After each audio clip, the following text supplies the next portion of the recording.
Chers auditeurs, chères auditrices, bienvenue dans cette nouvelle émission. Vous êtes évidemment toujours sur UFM. Et aujourd'hui, vous allez entendre parler d'un univers peut-être insoupçonné. Un autre monstre. Il suffit parfois de ne faire qu'un pas de côté pour se rendre compte qu'il existe. On va parler d'associatif. Combien de fois n'ai-je pas entendu des propos pessimistes à propos de l'écologie, de la transition? Or, aujourd'hui, nous allons nous plonger dans le concret. Dans ces initiatives qui transforment l'utopie en un monde réel. Ce sont des actions, des citoyens, des collectifs, des associations qui, à leur manière, participent à faire tendre notre société vers un idéal. Et justement, Autremont, c'est un festival regroupant associations et collectifs montois, qui aura lieu le 11 octobre 2025. Et oui, chers auditeurs, je vous l'avais dit, de l'utopie vers le réel. Cependant, l'écologie n'est au fond pas si utopique, car dès qu'un geste se pose, elle devient concrète, réelle et touchante. Et c'est cela que nous allons explorer aujourd'hui. Donc moi, si je peux me permettre de poser une question à Laura. Quand tu t'es présentée, je ne sais plus si tu l'avais dit, mais donc tu, euh, tu t'engages aussi dans quelques mouvements associatifs. Pas pour le moment, Oui. mais justement c'est un projet. Ce serait intéressant d'avoir un petit peu ton retour. Comment toi tu vois peut-être les choses en tant que débutante dans ce genre de truc, si je peux dire ça comme ça. Comment est-ce que toi tu vois les choses de l'extérieur en fait, et qu'est-ce qui t'a donné envie en fait de t'engager? Déjà c'est un monde que je découvre et qui est très très vaste. Je pense que quand on veut se lancer là-dedans, on s'attend pas à ce qu'il y ait autant de possibilités, autant de choses qui existent, ou on s'en rend pas compte en tout cas. Moi c'est vraiment, on a déjà parlé des valeurs et c'est exactement ça qui fait que j'ai envie de me lancer là-dedans. Donc voilà, j'ai eu du temps, je me suis demandé ce que je voulais en faire et je voulais justement quelque chose qui soit en adéquation avec mes valeurs. Et donc voilà, c'est pour ça que j'ai cherché de ce côté-là. Déjà, je pense qu'il faut que ça bouge. Et quand on est tout seul de notre côté, on n'a peut-être pas la... Enfin, c'est avoir un impact en fait. Je crois que c'est vraiment ça. Et le fait de prendre part à ça, ça te donne l'impression de faire un tout petit peu avancer les choses. Et je crois que c'est vraiment ça, c'est vraiment d'essayer d'avoir une action positive vis-à-vis de ce qu'on vit actuellement. Voilà, ça rejoint. Honnêtement, au début, j'avais peur. Après, me sentir bien accueillie, j'ai participé à 2 réunions pour le moment et je me suis sentie bien accueillie les 2 fois totalement. Mais c'est vrai qu'à chaque fois, je me suis dit, bon, j'y vais, mais qu'est-ce que je vais pouvoir apporter en fait? Et c'était vraiment ça qui me perturbait, de me dire, est-ce que je vais vraiment être utile à quelque chose en fait? Justement, avec tous ces gens qui savent pourquoi ils sont là, ce qu'ils font. Moi, c'est quelque chose que je connais pas. Et donc voilà, c'était plutôt le stress de me dire est-ce que je vais pouvoir apporter quelque chose à tout ça. Enfin, je trouvais ça intéressant comme réponse parce que souvent dans les collectifs, je pense que je vais parler au nom de tous les collectifs, on aimerait bien qu'il y ait plus de gens qui viennent participer à nos trucs. Et en même temps, on essaye aussi d'avoir une réflexion comment accueillir les gens parce qu'on sait que c'est pas toujours évident de s'engager dans des mouvements, dans des coopératives, etc. On sait pas toujours comment faire en sorte que les gens se sentent à l'aise. Et du coup, je trouve que c'est important de montrer aux gens que on a tous été à un moment donné, avant d'arriver dans le collectif, ce citoyen qui se pose des questions, qui est un peu tout seul dans son coin et qui cherche quelque chose à faire. On n'est pas venu directement avec un bagage de 5 ans de militantisme. Ça se construit au fur et à mesure et donc c'est normal d'arriver en mode on débarque et on vient apprendre comment ça fonctionne et partager ses valeurs avec les autres, quoi. Donc voilà. C'est ça aussi la force, je dirais, de l'associatif, c'est que, alors c'est pas forcément vrai pour tout le monde, mais ça peut parfois arriver que dans une quelconque carrière professionnelle, on ne trouve pas forcément du sens ou qu'on arrive à ne plus en trouver, surtout par rapport aux valeurs écologiques. Donc peut-être que la force de l'associatif aussi, c'est de pouvoir aller piocher dans un panel hyper large d'associations et de pouvoir être en accord avec ces valeurs en fait au final. Donc c'est un petit peu ce que tu disais, j'ai l'impression, Laura. Oui, je pense qu'être en accord avec les valeurs, c'est quelque chose qui rejoint beaucoup de personnes. C'est totalement mon cas. Et même au niveau professionnel, c'est aussi pour ça que j'aimerais bien trouver quelque chose dans lequel je peux m'investir et potentiellement avoir un petit impact. Ouais, moi j'étais assez d'accord avec ce qu'avait dit Bob tantôt, que c'était déjà du militantisme que d'aller à pied à son travail ou à l'école, ou d'aller faire ses courses à Dupin et des Roses pour ne pas le citer. Mais j'étais assez d'accord parce que finalement il y a des différents degrés de militantisme et finalement à notre époque ça devient vraiment important de retrouver ce militantisme pour justement retrouver des valeurs communes et retrouver une société qui soit sécurisante pour la génération à venir. Et c'est vrai que ces questions, nous on les a aussi à Dupin et des Roses, c'est vraiment comment justement faire venir cette jeune génération à nous, elle va finalement arriver d'elle-même parce que je pense, tantôt tu l'avais dit, au niveau de la JOC, il y a vraiment beaucoup de jeunes qui justement ont envie de s'engager. Je me rends pas compte vraiment, mais il y a beaucoup de jeunes qui ont déjà envie de s'engager. Mmh. Ouais, je pense que c'est aussi pour ça qu'on fait le festival Outre-Mons. Du coup, c'est pour que tous ces gens-là se rencontrent et réalisent toutes les formes de militantisme ou d'activisme, d'initiative qui existent à Mons. Parce que c'est vrai que quand on reste dans son coin, on n'a pas toujours conscience de tout ce qui se fait déjà. J'ai rencontré beaucoup de personnes qui étaient assez frustrées parce qu'ils se rendaient compte de toutes les problématiques qui existaient aujourd'hui dans la société et qui râlaient en disant « mais enfin, il n'y a personne qui fait rien, faudrait que les gens se bougent et tout ». Et c'est vrai qu'on n'est pas aussi gros qu'on voudrait l'être, mais il y a plein de choses qui existent, il y a plein de choses qui se font et il y a des choses qui changent à Mons grâce à ça. Et donc c'est important d'avoir ce moment où on peut mettre ça en valeur et c'est pour ça qu'on fait le festival Outre-Mons, quoi. Puis le festival Outre-Mons, c'est plus qu'un festival parce qu'on va pouvoir penser aussi.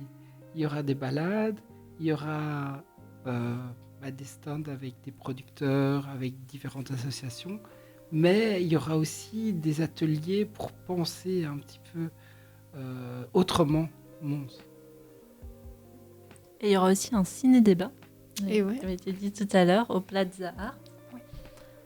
Donc on va pouvoir voir des choses, réfléchir et prévoir l'avenir aussi. On parle donc du festival Outre-Mons qui aura lieu le 11 octobre et je vous propose qu'on en parle un peu plus. Donc qu'est-ce que ce festival ? Pourquoi il faut absolument y aller ? Le festival Outre-Mons, comme on avait dit tantôt, c'était présenter un peu les initiatives qui se passent à Mons, tout ce qui est comment s'alimenter autrement avec du pain et des roses, comment faire société autrement avec la JOC, comment... normalement, il y a aussi comment se déplacer autrement. Je pense avec tout ce qui est tata bicyclette, vélo, louage de vélo, où on peut louer Location. des vélos, location. Repère bike. Ouais, aussi tout ce qui est réparation. Pourquoi est-ce qu'il faut absolument y aller ? Parce que déjà ça va être super cool. Les associations qui sont là sont super cool aussi. Et puis ça va permettre aussi de mettre en lumière peut-être des gens qui se posent des questions, qui se disent moi j'en ai marre d'aller au supermarché, mais je sais pas où je peux aller. Voilà, maintenant vous saurez. J'en ai marre d'utiliser ma voiture, je trouve jamais de place de parking. En plus, le parking dans le centre-ville c'est super cher. J'aimerais bien avoir un vélo ou un vélo électrique, mais j'ai pas envie de l'acheter tout de suite parce que je suis pas sûre. Comment est-ce que je peux louer un vélo ? Maintenant vous le saurez. Ouais, c'est ça, je pense que c'est l'occasion de voir vraiment tout ce qui se fait à Mons. Et donc pour les personnes qui se posent des questions, ou même pour les personnes qui s'en posent pas, je veux dire, c'est juste un moment agréable aussi. Le but, c'est de faire un truc un peu festif, où il y aura un petit marché, où on peut juste flâner, voir ce qui existe, et profiter des activités en famille ou pas. Enfin, c'est vraiment ouvert à tout le monde et dans une ambiance vraiment hyper conviviale, quoi. Dans un espace qui est adapté aux enfants aussi, parce que quand même très sécurisant. Et alors on a pensé aussi à peut-être avoir des activités ou quelque chose pour qu'ils puissent aussi s'amuser. Avec une collaboration avec la petite Maison Folie aussi, qui a un lieu à Mons qui devient de plus en plus connu et qui vraiment permet aux citoyens de participer à différents groupes de travail. Mais du coup, ça se passe où et quand? Bonne question. Du coup, Donc ça... on commence d'abord par le ciné-débat. Oui, donc le ciné-débat qui aura lieu le jeudi 9 octobre du coup, à 19h au Plaza Art. Donc, qui va présenter un documentaire de Vincent Verzette, donc de la chaîne YouTube Partager, c'est sympa. Ça va être Le vivant qui se défend, pardon. Et c'est un long métrage qui partage le lien qu'il peut y avoir entre militantisme et naturalisme. Donc voilà, on va pouvoir découvrir tout ça au travers du long métrage. Et puis on arrive le 11 octobre. Ouais, au Lab, du coup. C'est au local autogéré. Donc, c'est 10 rue Marguerite Bervout à Mons, en plein centre, en plein cœur de Mons. Près de la chapelle, pas loin de la chapelle. Ouais, et près du Beffroi. Ça se déroulera de 13h à 18h. Et donc, comme on l'a dit tantôt, il y aura un marché de producteurs locaux, mais pas que. Il va aussi y avoir plein d'autres activités. Des assos, des mouvements, il y aura des groupes JOC qui seront là. Nous, on sera là avec notre petite stand, donc JOC, XR, Pain et des Roses. Et d'ailleurs, on est toujours en recherche s'il y a encore des personnes, des associations ou même des initiatives qui sont intéressées de venir mettre un petit stand ou de proposer une petite activité, n'hésitez pas à nous contacter, soit via l'événement Facebook Festival Outremont, ou en contactant la page de l'une des organisations qui sont ici autour de la table, quoi. Et dans les activités actuellement qui sont déjà proposées pour ce jour-là, on aurait une balade au cœur de la ville, tournée autour de l'écologie populaire. On a aussi des débats avec... je vais peut-être laisser notre compagnon en parler. Un ou deux débats, en tout cas un questionnement qu'on voudrait réfléchir ensemble, mais aussi de manière sociocratique peut-être et au niveau de l'intelligence collective, donc de réfléchir ensemble et pas quelque chose de tout fait, de tout conçu, et donc d'avoir un questionnement qu'on vous dira autour de Mons en tout cas, et qui se déroulera à Mons. On doit encore réfléchir ensemble de la question exacte qu'on va se poser, mais en tout cas vraiment avoir des réflexions pour penser le futur et penser Mons autrement. Et via notre collaboration avec la Petite Maison Folie, on a une soirée de clôture avec eux. En fait, ils vont fêter leur 1 an à la rue de Nimy. Et donc, on s'est joint à eux pour faire un événement commun. Donc, eux viendront tenir un stand lors du marché. Et nous, on ira faire la fête chez eux pour fêter leur 1 an. Voilà. Est-ce que je peux rebondir sur justement le film qui sera donc le 9 octobre, c'est ça. Et en fait, pourquoi l'idée en fait, de faire une projection justement d'un film en fait quelle sera en fait, ce sera quoi la thématique pour à qui ce sera destiné en fait cette projection? À tous, je dirais. Donc à tous ceux qui sont intéressés par le sujet, qui se questionnent ou qui viennent par curiosité. Donc vraiment, oui, ouvert à tout le monde. Et avec la possibilité, je pense, de boire un petit verre après. Avec un drink qui sera organisé à la fin du débat. Il y a potentiellement la présence du réalisateur. On attend une réponse. On attend, mais ce serait trop chouette. Mais dans tous les cas, qu'il soit là ou pas là, les débats seront quand même hyper intéressants avec le public.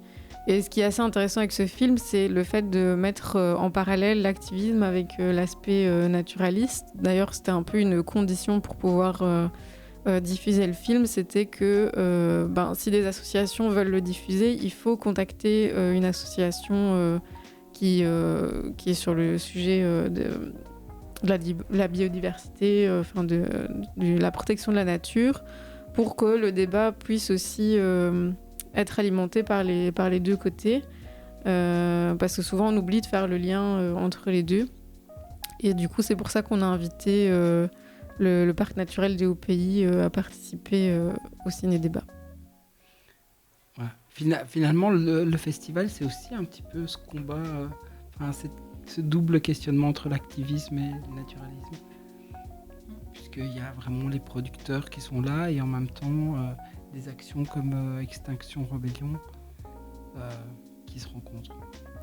Et c'est vrai qu'on a totalement oublié de dire que le point de départ du Festival Outremont, c'est quand même l'alimentation, parce que du coup, on fait partie du programme du festival Nourrir le cœur du Hainaut, qui a été lancé par le CPA, le Conseil politique de l'alimentation.